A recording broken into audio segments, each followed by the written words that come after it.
Theorem number 2, unit number 9. A straight line drawn from the center of a circle to bisect a chord which is not diameter is perpendicular to the chord. Statement ये कह रही है कि circle के centre से एक straight line cord पे draw की गई। उसने कॉर्ड को क्या कर दिया? बाइसेक्ट कर दिया। बाइसेक्ट मीन्स उसने कॉर्ड को 2 इक्वल पार्ट्स में डिवाइड कर दिया। तो अब ये प्रूव करें कि वो जो लाइन है जो सर्कल के सेंटर से ड्रॉ की गई है कॉर्ड पे, वो परपेंडिकुलर है कॉर्ड पे, यानी ठीक है। फिर देखें, स्टेटमेंट ये कह रही है कि एक स्ट्रेट लाइन जो है वो कॉर्ड पे ड्रॉ की गई from the centre of the circle, और उसने कॉर्ड को क्या कर दिया? बाइसेक्ट कर दिया। बाइसेक्ट मीन्स उसने कॉर्ड को 2 इक्वल पार्ट्स में डिवाइड कर दिया, और वो जो कॉर्ड है वो डायामीटर नहीं है, ठीक है। और जो लाइन है जो सर्कल के सेंटर से ड्रॉ की गई, आपने ये प्रूव करना है कि वो कॉर्ड के ऊपर क्या है? परपेंडिकुलर है। तो given M is the mid point of any chord A B of a circle with centre at O.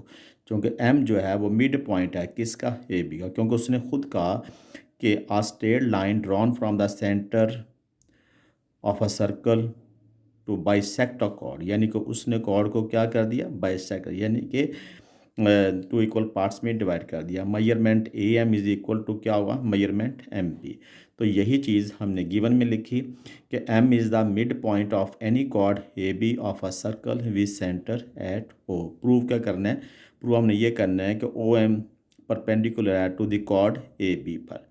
Construction में हमने ओ को ए से और ओ को बी से ज्वाइन कर दिया। जब हमने ओ को ए से और ओ को बी से ज्वाइन किया तो हमारे पास 2 राइट एंगल ट्राइंगल प्रोड्यूस हो गई।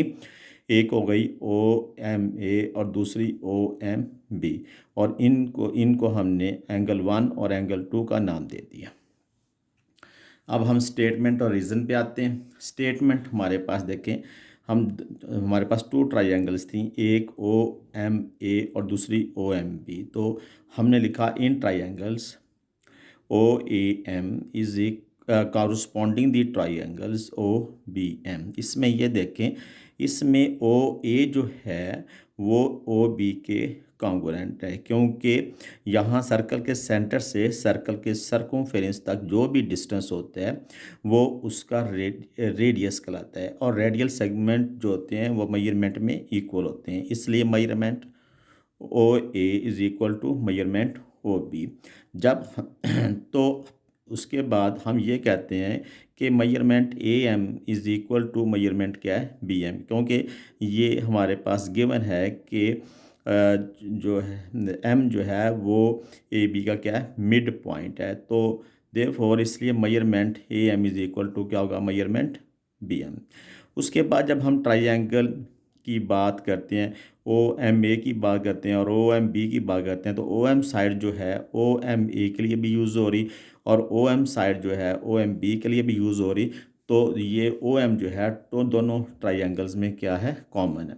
अब आप ये देखें कि एक ट्राइंगल्स के 3 एलिमेंट्स दूसरी ट्राइंगल के 3 एलिमेंट्स के इक्वल हो गए या कॉन्ग्रुएंट हो गए जाते हैं जब, तो हम ये कहते हैं कि दोनों फिर वो बाकी दो जो ट्राइंगल्स होती हैं वो भी कॉन्ग्रुएंट हो जाती हैं, चाहे उनके बाकी एलिमेंट्स कॉन्ग्रुएंट हों या कि ना हो।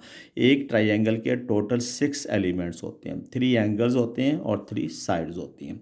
तो फिर हमने लिखा therefore triangle O A M congruent किसकी हो गई? ट्राइंगल ओ बी एम, क्योंकि ट्राइंगल ओ एम के 3 साइड जो हैं वो ट्राइंगल ओ बी एम की 3 साइड्स के इक्वल हैं।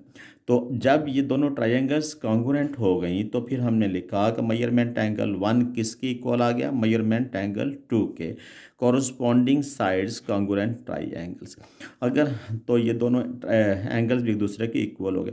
अगर हम ये कहें कि measurement angle 1 plus measurement angle 2, दोनों एंगल्स को प्लस कर लें तो यहाँ से लेके यहाँ तक एंगल बनता है, तो ये स्ट्रेट लाइन एंगल होता है। तो स्ट्रेट लाइन एंगल जो है किसके इक्वल होता है? 180 डिग्री के।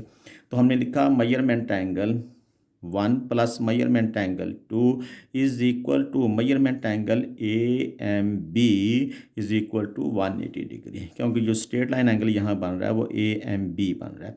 तो इसलिए हमने ये कहा कि measurement angle 1 plus measurement angle 2 is equal to measurement angle A M B is equal to 180 degree. Adjacent supplementaries जो होते हैं एंगल होते हैं। अच्छा, उसके बाद अगर ये दोनों एंगल्स का सम जो है वो 180 डिग्री के इक्वल है तो और यहाँ पे हमने ये कहा कि ये दोनों एंगल भी दूसरे के इक्वल हैं। अगर इन दोनों का सम 180 डिग्री के इक्वल आ गया है, क्योंकि हमें वी नो दैट कि sum straight line angle is equal to 180 degree, तो देयरफॉर फिर measurement angle 1 is equal to measurement angle 2 is equal to क्या होगा 90 डिग्री के।